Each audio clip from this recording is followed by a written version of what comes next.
ಇದು ಮೈಕ್ ಓಕೆನಾ? ಇಲ್ಲಿ ನಿಮಗೆ ನೀವು ಅವಕಾಡೋ ಬಗ್ಗೆ ಹೇಳ್ತಾ ಇದ್ರಿ. ಇಡೀ ನಿಮ್ಮ ಫಾರ್ಮಲ್ಲಿ ಎಲ್ಲ ಕಡೆಗೂ ಅವಕಾಡೋ ಕಾಣಿಸ್ತಾ ಇದೆ. ಇದೇನು ನಾನು ಅವಕಾಡೋ ಫಾರ್ಮ್ಗಳು ಸಾಕಷ್ಟು ನೋಡಿದ್ದೀನಿ. ನಾನು ಆ್ಯಕ್ಚುಲಿ ಇದರಷ್ಟು ಎಕ್ಸ್ಪರ್ಟ್ ಅಲ್ಲ. ಇದೇನು ಯಾವ ಥರದ ಸಮಥಿಂಗ್ ಡಿಫ್ರೆಂಟ್ ಅವಕಾಡೋ ಅನ್ನೋದ್ರ ಬಗ್ಗೆ ನೀವು ಸ್ವಲ್ಪ ನೇರವಾಗಿ ನಮ್ಮ ಸೊ ಅವಕಾಡೋದಲ್ಲಿ ಕೂಡ ನನ್ನ ಹೆಸರು ಸುರೇಶ್ ಅಂತ ಹೇಳಿ, ನಾನು ಅವಕಾಡೋ ಮತ್ತು blueberry commercial farmer. So avocado ಬಗ್ಗೆ ಎಸ್ಪೆಷಲಿ ಹೇಳ್ಬೇಕಂದ್ರೆ ನಾನು ಮಾಡ್ತಿರೋ ಅವಕಾಡೋ ಹೆಸರು ಬಂದು ಮಲುಮಾ ಅಂತ ಹೇಳಿ, ಮಲುಮಾ. ಓಕೆ, ಸೊ ಅವಕಾಡೋದಲ್ಲಿ ತುಂಬ ವೆರೈಟೀಸ್ ಇದೆ. ಮೇಯ್ನ್ ಬಂದು ಅದು ಗ್ರೀನ್ ಸ್ಕಿನ್ನು ಮತ್ತು ರಿಂಕಲ್ ಬ್ರೌನ್ ಸ್ಕಿನ್ ಥರ ಬರುತ್ತೆ. As a Hass based Mexican Hass. Maluma ಅನ್ನೋದು it's type of Hass avocado. The major difference, ಈಗ ರೆಗ್ಯುಲರ್ ಆಗಿ ಎಲ್ಲರೂ ಹ್ಯಾಸ್ ಅವಕಾಡೋ ಮಾಡ್ತಿದ್ದಾರೆ. Mexican Hass, lamb Hass, Pinkerton, ಈ ಥರ ತುಂಬ ಮಾಡ್ತಿದ್ದಾರೆ. ನಾನು ಮಾಡ್ತಿರೋ ಅವಕಾಡೋ ಸ್ಪೆಷಾಲಿಟಿ ಏನಂದರೆ ಇದ್ರ ಹೆಸರು ಮಲುಮಾ. ಈ ಪ್ಲ್ಯಾಂಟ್ಸ್ ಎಲ್ಲ ಮೈಕ್ರೋಕ್ಲೋನ್ಡ್ ಪ್ಲ್ಯಾಂಟ್ಸ್. ಮೈಕ್ರೋಕ್ಲೋನಿಂಗ್ ಅಂದರೆ ಇದು ರೆಗ್ಯುಲರ್ ಆಗಿ ಮಾಡೋದೆಲ್ಲ ಗ್ರಾಫ್ಟೆಡ್ ಮಾಡ್ತಾರೆ. ಮೈಕ್ರೋಕ್ಲೋನಿಂಗ್ ಅದು ಸಪ್ರೇಟ್ ಟೆಕ್ನಾಲಜಿ. ಆ ಟೆಕ್ನಾಲಜಿಯಿಂದ ಮೈಕ್ರೋಕ್ಲೋನ್ ಸೀಡ್ಲಿಂಗಿಂದ ಮಾಡ್ತಾರೆ ಅದನ್ನು. ಈ ಮೈಕ್ರೋಕ್ಲೋನಿಂಗ್ ಮಾಡೋದ್ರಿಂದ ಏನಾಗುತ್ತೆ ಅಂದರೆ ನಿಮ್ಮ ರೂಟ್ ಡೆವಲಪ್ಮೆಂಟು ಮತ್ತು ನಿಮ್ಮ ಸಾಯಿಲ್ಗೆ ಅಡಾಪ್ಷನ್ನು ಚೆನ್ನಾಗಿರುತ್ತೆ. ಮತ್ತು ಇನ್ನೊಂದು ಮೈನ್ ಅಡ್ವಾಂಟೇಜ್ ಏನಂದರೆ ಇದು dwarf variety. Okay, dwarf variety ಅಂದರೆ ರೆಗ್ಯುಲರ್ ಅವಕಾಡೋ ಬಂದು ನಿಮಗೆ 1 acreಗೆ 170 to 190 ಪ್ಲ್ಯಾಂಟ್ಸ್ ಆಗ್ತಾರೆ. ಇದು ಬಂದು ಹೈ ಡೆನ್ಸಿಟಿನಲ್ಲಿ 320 ಪ್ಲ್ಯಾಂಟ್ಸು, ಅಲ್ಟ್ರಾ ಹೈ ಡೆನ್ಸಿಟಿನಲ್ಲಿ 540 ಪ್ಲ್ಯಾಂಟ್ಸ್ ಹಾಕ್ಬೋದು. ರೀಸನ್ ಹೇಗೆ ಅಂದರೆ ಇದು ಬಂದು ತುಂಬ ಮರ ಥರ ಬೆಳೆಯಲ್ಲ, ಜಸ್ಟ್ ಬುಷಿ ಥರ ಬೆಳೆಯುತ್ತೆ. ಮ್ಯಾಕ್ಸಿಮಮ್ ಒಂದು 10 feetಗೆಲ್ಲ ನಾವು ಪ್ರೋನಿಂಗ್ ಮಾಡಿಕೊಂಡು ಈಸಿಯಾಗಿ ಹಾರ್ವೆಸ್ಟಿಂಗ್ ಮಾಡ್ಬೋದು. ಅದೊಂದು. ಎರಡನೇದು ಬಂದು over all per acre yield ತಗೊಂಡ್ರೆ ನಿಮಗೆ ರೆಗ್ಯುಲರ್ ಆಗಿರೋದು ಒಂದು 15 to 17 ಟನ್ಸ್ ಕೊಟ್ಟರೆ ಇದು ಬಂದು ಅಪ್ ಟು 25 ಟನ್ಸ್ ಈಲ್ಡ್ ಕೊಡುತ್ತೆ. ಲಾಂಗ್ ಒನ್ಸ್ ಪ್ರೊಡಕ್ಷನ್ ಸ್ಟಾರ್ಟ್ ಆದಮೇಲೆ. ಅದೊಂದು. ಎರಡನೇ ಅಡ್ವಾಂಟೇಜ್ ಮೈನ್ ಈ ಮಲುಮಾದೇನೆಂದರೆ ಫ್ರೂಟ್ ಸೈಜು ತುಂಬ ಚೆನ್ನಾಗಿರುತ್ತೆ. It's a Hass only, Hass variety only, but ಇದು ಫ್ರೂಟ್ ಸೈಜ್ ತುಂಬ ಚೆನ್ನಾಗಿರುತ್ತೆ. ಮತ್ತು ಇದ್ರದ್ದು ಶೆಲ್ಫ್ ಲೈಫ್ ಬಂದು better than regular Hass, Mexican Hass. And most important ಬಂದು ದ ಹೈಯೆಸ್ಟ್ ಫ್ಯಾಟ್ ಕಂಟೆಂಟ್ ಇರೋದು ಈ ಮಲುಮಾ ಹ್ಯಾಸಲ್ಲೇ. ಅಂದರೆ ನೀವು ಇದರಲ್ಲಿ ಆಯಿಲ್ ತೆಗಿಬೇಕಂದ್ರೆ, ಮತ್ತು ಮೋಸ್ಟ್ಲಿ ಫಾರ್ಮಾಸ್ಯೂಟಿಕಲ್ ಕಂಪ್ನೀಸ್ಗೆಲ್ಲ ಮತ್ತು ಪ್ಲಸ್ ಈ ಕಾಸ್ಮೆಟಿಕ್ಸ್ ಕಂಪ್ನೀಸ್ಗೆಲ್ಲ ಹೋಗುತ್ತೆ ಇದು. ಅದಕ್ಕೆ ಆಯಿಲ್ ಕಂಟೆಂಟು ಎಷ್ಟಿದ್ರೆ ಅಷ್ಟು ಒಳ್ಳೆಯದು. ಸೊ ಹೈಯೆಸ್ಟ್ ಆಯಿಲ್ ಕಂಟೆಂಟ್ ಇರೋದು ಈ ಮಲುಮಾ ಇದರಲ್ಲೇ. ಸೊ ಈ ಪ್ಲ್ಯಾಂಟ್ಸ್ ಯಾವುದು ನಾವು ಇಂಡಿಯಾದಲ್ಲಿ ಮಾಡ್ತಿಲ್ಲ. ಯಾರೇ ಮಲುಮಾ ಪ್ಲ್ಯಾಂಟ್ಸ್ ಇದೆ ನಾವು ಕೊಡ್ತಿದ್ದೀವಿ ಅಂತಂದರೆ ಅದು ರಾಂಗ್. ಅದು ಯಾಕಂದರೆ ಇದು ಪೇಟೆಂಟೆಡ್. ನಾವು ಯಾರೂ ಇದನ್ನು ಮಾರೋ ಹಂಗೂ ಇಲ್ಲ, ನಾವು ಪ್ರಾಪಗೇಟ್ ಮಾಡೋ ಹಂಗೂ ಇಲ್ಲ. ಇದು ಬಂದು ಅಲೆಸ್ಪೆಸ್ಟೆ ಅಂತ ಹೇಳಿ ಒಂದು ಸೌತ್ ಆಫ್ರಿಕನ್ ನರ್ಸರಿ ಇದೆ, ಅವರು ಕಂಡುಹಿಡಿದಿರೋ ಪ್ಲ್ಯಾಂಟ್ ಇದು. ಸೊ ನಮ್ಮದು ಇಲ್ಲಿ ಸೆಟಪ್ ಇದೆ. ಸೊ ಕ್ವಾರಂಟೈನ್ ಸೆಂಟರ್ ಎಲ್ಲ ಇದೆ ಪುಣೆನಲ್ಲಿ. ಅವ್ರ ಕಡೆಯಿಂದ ನಾವು ಇಂಪೋರ್ಟ್ ಮಾಡಿಕೊಂಡು ನಾವು ಇಲ್ಲಿ ಕಸ್ಟಮರ್ಸ್ಗೆ ಕೊಡ್ತೀವಿ. ಹಾಗಾಗಿ ಇದು it's a patented plant owned by ಅಲೆಸ್ಪೆಸ್ಟೆ, ಸೌತ್ ಆಫ್ರಿಕಾ. ಸೊ ಈ ಪ್ಲ್ಯಾಂಟ್ಸ್ ಎಲ್ಲ ಬಂದಿರೋದು ಸೌತ್ ಆಫ್ರಿಕಾಯಿಂದ.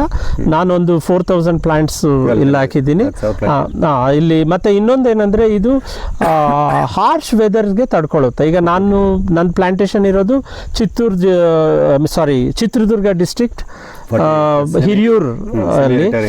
ಇಲ್ಲಿ ಬಂದು ಅಪ್ ಟು 42 ಡಿಗ್ರಿ ಹೋಗುತ್ತೆ. ಇಲ್ಲಿನ ಕ್ಲೈಮೇಟ್ಗೆ ನೀಟಾಗಿ ಹೊಂದ್ಕೊಂಡು ನೀಟಾಗಿ ಸೆಟ್ಲ್ ಆಗುತ್ತೆ. ಮತ್ತು ನಂದು ಬಂದು ಬ್ಲ್ಯಾಕ್ ಕ್ಲೇ ಸಾಯಿಲ್. ನಾನು ಬ್ಲ್ಯಾಕ್ ಕ್ಲೇ ಸಾಯಿಲಲ್ಲಿ ನಾನು ರಿಡ್ಜಸ್ ಮಾಡಿ ಹಾಕಿದ್ದೀನಿ. ಸೊ ಇಲ್ಲಿ ನೀಟಾಗಿ ಅಡಾಪ್ಟ್ ಆಗಿದೆ. ರಿಡ್ಜಸ್ ಮಾಡಿದ ಮೇನ್ ಉದ್ದೇಶ ಬಂದು ಇದು ಜನರಲಿ ಇದಕ್ಕೆ ಅವಕಾಡೋಗೆ ವಾಟರ್ ಲಾಗಿಂಗ್ ಇರಬಾರ್ದು. ನಂದು ಬ್ಲ್ಯಾಕ್ ಕ್ಲೇ ಸಾಯಿಲು ಇದಾಗುತ್ತೆ. ಹಾಗಾಗಿ ನಾನು 5 feet ವಿಡ್ತು 3 feet ಬಂಡ್ ಮಾಡಿಬಿಟ್ಟು ಅದ್ರ ಮೇಲೆ ಹಾಕ್ಬಿಟ್ಟಿದ್ದೀನಿ. ಇದು ಈಗ ಆಲ್ರೆಡಿ ಎಷ್ಟು ವರ್ಷದಿಂದ ನಮ್ಮ ಇಂಡಿಯಾದಲ್ಲಿದೆ? ಇದು ಆಲ್ಮೋಸ್ಟ್ 5 years ಇಂದ ಇದೆ. ಇಲ್ಲಿ ಎಸ್ಪೆಷಲಿ ಮಹಾರಾಷ್ಟ್ರ ಸೈಡ್ ಎಲ್ಲ ಆಲ್ರೆಡಿ ಫ್ರೂಟಿಂಗ್ ಎಲ್ಲ ತಗೊಂತಿದ್ದಾರೆ. ಮಾರ್ಕೆಟ್ಸ್ಗೆಲ್ಲ ಬರ್ತಿದೆ ಮಲುಮಾ. ಈ ಅವಕಾಡೋಗೂ ಮಲುಮಾಗೂ ಮತ್ತೆ ಇದಕ್ಕೂ ಫ್ರೂಟಲ್ಲಿ ಪ್ರೈಸಲ್ಲಿ ಪ್ರೈಸಲ್ಲಿ ಇದು ಮೇನ್ ಬಂದು ನೀವು ಪ್ರೈಸ್ ಸೇಮ್ ತಗೊಂಡ್ರು ಕೂಡ ಆಕ್ಚುಲಿ ಮಲುಮಾ ಬಂದು it's a premium avocado, always price ಜಾಸ್ತಿ ಇರುತ್ತೆ. ಓಕೆ, ಈವನ್ ಸೇಮ್ ಪ್ರೈಸ್ಗೆ ನಾರ್ಮಲ್ ಅವಕಾಡೋ ಪ್ರೈಸ್ಗೆ ಸೇಮ್ ಪ್ರೈಸ್ ಕೊಟ್ಟರು ಕೂಡ ಇದು ಪರ್ ಏಕರ್ ಈಲ್ಡ್ ಜಾಸ್ತಿ ಇರುತ್ತೆ. ಹಾಗಾಗಿ ಆಟೋಮೆಟಿಕಲಿ ನಿಮಗೆ ಪ್ರೊಡಕ್ಷನ್ ಜಾಸ್ತಿ, ಇನ್ಕಮ್ ಕೂಡ ಜಾಸ್ತಿ ಬರುತ್ತೆ. ಓಕೆ, ಇದ್ರದ್ದು ಲೀವ್ಸ್ ಏನು ಸಮಥಿಂಗ್ ಡಿಫ್ರೆಂಟ್ ಇದೆ? ಹೌದು, ಅದೇ ಇದು ಈ ಇದರಲ್ಲಿ ಒಂದೊಂದು ವೆರೈಟೀಸ್ ಒಂದೊಂದು ಲೀಫ್ ಇರುತ್ತೆ. ಸೊ ಇದ್ರದ್ದು ಬಂದು ಈ ತರ, ಇದು ಬಂದು ನಾವು ಇವೆರಡು ಡಿಫ್ರೆಂಟ್ ಟೈಪ್ ಆಫ್, ಇದಕ್ಕೆ ಇದು ರೂಟ್ ಸ್ಟಾಕ್ ಬಂದು ಡೂಸಾ, ಅದ್ರ ರೂಟ್ ಸ್ಟಾಕ್ ಬಂದು ಡ್ಯೂಕ್ 7 ಅಂತ ಹೇಳಿ.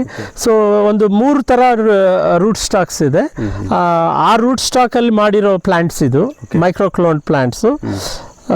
ಇದು ಬೆಳೆಯೋದು ಕೂಡ ಸ್ವಲ್ಪ ಸ್ಲೋ, ಅಂದರೆ ನೀವು ರೆಗ್ಯುಲರ್ ಅವಕಾಡೋ ತುಂಬ ರೆಗ್ಯುಲಸ್ ಆಗಿ ಬೆಳೆದು ಬಿಡುತ್ತೆ, ಇದು ಸ್ವಲ್ಪ ಸ್ಲೋ ಆಗಿ ಬರುತ್ತೆ. ಬಟ್ ಫ್ರೂಟಿಂಗ್ ಬಂದು ನಿಮಗೆ ಸೆಕೆಂಡ್ ಇಯರಿಂದನೇ ಸ್ಟಾರ್ಟ್ ಆಗಿಬಿಡುತ್ತೆ. ಸೆಕೆಂಡ್ ಇಯರಿಂದನೇ ಸ್ಟಾರ್ಟ್ ಆಗಿಬಿಡುತ್ತೆ. ಸೆಕೆಂಡ್ ಇಯರ್ಗೆ ನಿಮಗೆ ನೀಟಾಗಿ ಗಿಡ ಬರುತ್ತೆ, ನೀಟಾಗಿ ಫ್ರೂಟಿಂಗ್ ಸ್ಟಾರ್ಟ್ ಆಗುತ್ತೆ. ಈಗ ಅವಕಾಡೋ ಮಾರ್ಕೆಟಿಂಗ್, ಈಗ ನಾವು ಚಿತ್ರದುರ್ಗ, ನಮ್ಮಲ್ಲಿ ಅವಕಾಡೋ ಮಾರ್ಕೆಟಿಂಗ್ ಇಲ್ಲ ಇಲ್ಲಿ. ಓಕೆ, ಈಗ ಬೆಂಗಳೂರು ಅಂತ ಇದಕ್ಕೆ ಹೋಗ್ಬೇಕಾ, ಎಕ್ಸ್ಪೋರ್ಟ್ ಎಲ್ಲ? ಹೌದು, ಬ್ಯಾಂಗ್ಳೂರು ಈಗ ನಾವು ಹೋಗೋ ಅವಶ್ಯಕತೆನೇ ಇಲ್ಲ. ಈಗ ಬ್ಯಾಂಗ್ಳೂರಲ್ಲಿ ತುಂಬ ಜನ ಇದ್ದಾರೆ. ಸೊ ಎಸ್ಪೆಷಲಿ ಇದು ಮೆಟ್ರೋಸ್ಗೆ ಫಸ್ಟ್ ಹೋಗೋದು ಈ ಫ್ರೂಟ್ಸ್ ಎಲ್ಲ. ಸೊ ನಮ್ಮ ಹತ್ರ ಅವಕಾಡೋ ಇದೆ ಅಂತ ಗೊತ್ತಾದರೆ ಅವರು ಡಿಸ್ಟ್ರಿಬ್ಯೂಟರ್ಸ್ ಅವರೇ ಬಂದ್ಬಿಡ್ತಾರೆ ನಮ್ಮ ಹತ್ರ. ಮಾರ್ಕೆಟಿಂಗ್ ಪ್ರಾಬ್ಲಮ್ ಇಲ್ಲ. ಮತ್ತು ಇದು ಕೂಡ ಅಷ್ಟೇ, ಇಂಡಿಯಾ ಬಂದು ಈಗ presently avocados especially Hass avocados import ಮಾಡ್ಕೊತಾ ಇದೆ ಬೇರೆ ಕಂಟ್ರೀಸಿಂದ. It's huge. ಅದು ಅನಾಲಿಸಿಸ್ ಪ್ರಕಾರ ಗ್ರೋತ್ ಮೇಲಕ್ಕೆ ಹೋಗ್ತಾನೆ ಇದೆ. ಓಕೆ, ಅಂದ್ರೆ ಎಲ್ರಿಗೂ ಅವಕಾಡೋ ಬಗ್ಗೆ ಆಲ್ರೆಡಿ, ಹೌದು, ಎಲ್ರಿಗೂ ಅವಕಾಡೋ ಬಗ್ಗೆ ತುಂಬಾ ಅವೇರ್ನೆಸ್ ಬಂದಿದೆ. ಎಸ್ಪೆಷಲಿ ನಮ್ಮ ಇಂಡಿಯನ್ಸ್ ಈಗ ಆಲ್ ಓವರ್ ವರ್ಲ್ಡ್ ಓಡಾಡ್ತಾ ಇದ್ದಾರೆ. ಎಲ್ರಿಗೂ ಅಲ್ಲಿ ಹೋಗಿ ಆ ಫ್ರೂಟ್ ನೋಡಿದ್ದಾರೆ, ಅದರ ಅಡ್ವಾಂಟೇಜಸ್ ನೋಡಿದ್ದಾರೆ, ಅದು ಮೆಡಿಸಿನಲ್ ವ್ಯಾಲ್ಯೂಸ್ ನೋಡಿದ್ದಾರೆ. ಹಾಗಾಗಿ ಎಲ್ರಿಗೂ they are aware of this. So ಹಾಗಾಗಿ ಇದ್ರದ್ದು ಗ್ರೋತ್ ಇನ್ನೂ ಜಾಸ್ತಿ, ಅಂದರೆ ಕನ್ಸಂಪ್ಷನ್ ಇನ್ನೂ ಜಾಸ್ತಿ ಆಗ್ತಾ ಇರುತ್ತೆ. ಎಷ್ಟು ಬೆಳೆದು ಈಗ ಸದ್ಯಕ್ಕೆ ಎಷ್ಟು ಬೆಳೆದ್ರು ಕೂಡ ನಮಗೆ local demand 70 years to 120 years, ನೀವು ಮಿನಿಮಮ್ 70 years ಇರುತ್ತೆ. ಈಗ ಸೌತ್ ಆಫ್ರಿಕಾದಲ್ಲಿರೋ ಆರ್ಚರ್ಡ್ಸ್ ಎಲ್ಲ ಈ ಪ್ಲಾಂಟ್ದು 70 years 180 years ಈ ಥರವರೆಗೂ ಇರುತ್ತೆ. ಬಟ್ ಇದ್ರದ್ದು ಏಜೇ ಇನ್ನೂ ಅಷ್ಟಾಗಿಲ್ಲ. ಇದು ಅರ್ಲಿ 19s ಅಲ್ಲಿ ಏನೋ ಇದು ಡೆವಲಪ್ ಮಾಡಿರೋದು plant. But generally avocado it can go up to 120 years. ಈಗ ಪ್ರೆಸೆಂಟ್ ಏನು ಪ್ರೈಸ್ ಇದೆ? ಇದು ಅಗೇನ್ ಪ್ರೈಸ್ ಡಿಪೆಂಡ್ ಆಗುತ್ತೆ. ಈಗ ನಾವೆಲ್ಲ ಹಾಕಿರೋದು ಈಗ ಈ ಇಯರ್ ಪ್ರೈಸ್ ಬಂದು 1600 ಪರ್ ಕಿಲೋ, ಪರ್ ಪ್ಲಾಂಟ್ 1600. ನಾವು ಹಾಕಿರೋದೆಲ್ಲ 1600 ಎಕ್ಸ್ಕ್ಲೂಡಿಂಗ್ ಟ್ರಾನ್ಸ್ಪೋರ್ಟೇಷನ್. ಈಗ ಪ್ರೆಸೆಂಟ್ ರೇಟ್ ಏನಿದೆ ಇದರದ್ದು? ಏನು ಪ್ಲಾಂಟ್ ರೇಟಾ ಇಲ್ಲ ಫ್ರೂಟ್ ರೇಟಾ? Fruit rate depends. ನಾನು ನಿನ್ನೆ ನೋಡಿದ ಪ್ರಕಾರ 2 ಫ್ರೂಟ್ ಬಂದು 240 rupees ಅಂತ ಏನೋ ಹಾಕಿದ್ರು. 2 ಫ್ರೂಟು KG ಬಂದು 700 800 ಅಂತಾನು ಹಾಕಿರ್ತಾರೆ ಕೆಲವೊಂದು ಹತ್ರ. ಇದು shelf life compare to other avocados ಇದ್ರ ಶೆಲ್ಫ್ ಲೈಫ್ ಜಾಸ್ತಿ ಇದೆ. ಹೌದು, ಎಸ್ಪೆಷಲಿ ಈ ಅವಕಾಡೋ ಬಂದು ಇನ್ನೂ ಅದು ಹಸಿ ಇದ್ದಾಗೆ ಕಿತ್ತು ಬಿಡ್ತಾರೆ. ಅದು ರೈಪ್ ಆಗೋದು ಕಿತ್ತಾದ್ಮೇಲೆ. ಸೊ ಹಾಗಾಗಿ ನಿಮ್ದು ಶೆಲ್ಫ್ ಲೈಫ್ಗೂ ಆಟೋಮೆಟಿಕ್ ಆಗಿ ಇನ್ಕ್ರೀಸ್ ಆಗುತ್ತೆ. ಪ್ಲಸ್ ಬೇರೆ ಅವಕಾಡೋ ಕಂಪೇರ್ ಮಾಡಿದ್ರೆ ಇದ್ರದ್ದು ಶೆಲ್ಫ್ ಲೈಫ್ ಚೆನ್ನಾಗಿರುತ್ತೆ. ಇದಕ್ಕೆ ನೀರು ತುಂಬ ಏನು ಬೇಕಿಲ್ಲ, ಇದು ಬೆಳೆಯಲಿಕ್ಕೆ ಬೇಕಾಗುತ್ತಾ? ತುಂಬ ಏನು ಬೇಕಾಗಿಲ್ಲ. ಇನ್ಫ್ಯಾಕ್ಟ್ ಅವಕಾಡೋಸ್ ಎಲ್ಲ ಈ ಕೂರ್ಗ್ ಕಡೆ ಎಲ್ಲ ತುಂಬಾ ಮಳೆ ಬಂದಿರೋ ಕಡೆ ಎಲ್ಲ ಫೇಲ್ಯೂರ್ ಆಗ್ತಾ ಇದೆ. ಯಾಕಂದ್ರೆ ತುಂಬಾ ಮಳೆನೂ ಇದಕ್ಕೆ ಕಷ್ಟನೇ. ಹೌದು, ನಾವೀಗ ಕೊಡ್ತಿರೋದು ಇದಕ್ಕೆ ವೀಕ್ಲಿ 2 times ವಾಟರಿಂಗ್ ಮಾಡ್ತೀವಿ ಅಷ್ಟೇ. ಮತ್ತೆ ಇದಕ್ಕೆ ನಾವು ವಾಟರ್ ಕ್ವಾಲಿಟಿ, ಹಾರ್ಡ್ನೆಸ್, pH ಅದು ಯಾವುದು ಏನು ಚಾಲೆಂಜಸ್ ಏನೂ ಅಲ್ಲ? ಇದು pH 6.5 ಇದ್ರೆ better. 6.5 is the optimal pH ಇದಕ್ಕೆ. ಓಕೆ, ಸಾಕಷ್ಟು ಈ ಒಂದು ಅವಕಾಡೋ ಬಗ್ಗೆ ಮಾಹಿತಿ ಕೊಟ್ರಿ. ನಿಮ್ಮನ್ನು ಕಾಂಟ್ಯಾಕ್ಟ್ ಮಾಡಬೇಕಂದ್ರೆ ನಮ್ಮ ವ್ಯೂವರ್ಸ್ಗೆ ನಿಮ್ಮ ಅಡ್ರೆಸ್ಸು, ಫೋನ್ ನಂಬರ್ ಹೇಳ್ಬಿಡಿ. ನನ್ನ phone number 9945652824.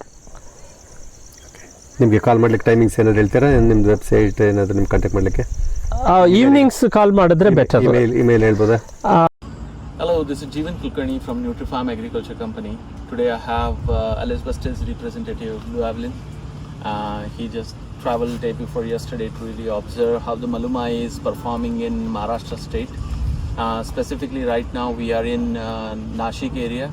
We are with Harish More's farm. This is 2.5-year-old plantation. As you can see, there is a good production of a Maluma, and we have planted Maluma on Duke 7, Maluma on Bounty, and do we have? And Has on Bounty. So these some of the varieties that we have planted over here. Maluma is amazingly performing over here. Fruit is appearing very nice, approximately 250 to 240 gram right now. But still there are 2 more months to go to really have a maturity of this particular fruit. So I'm expecting something around 270 to 280 gram fruit as a part of it. So let me ask you few questions to Llewellyn over here. So how do you find the performance of a Maluma in this climatic condition? Yeah, thank you, Jivan. I think it performs very well. As you can see, there's quite a good yield, especially on trees that are in the second year. The yield looks really, really good.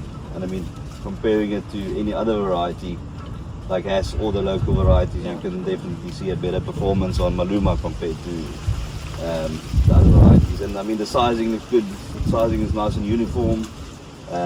There's no, any real problems that I see on the avocados at all. So it looks really, really good. Okay.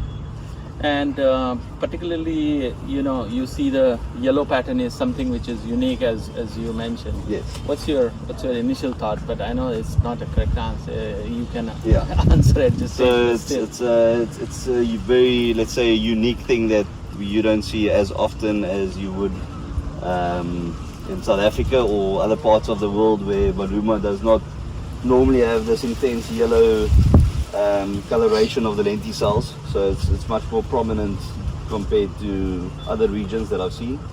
And it will be very nice to see how it progresses and to see whether it changes color at a later stage. Okay.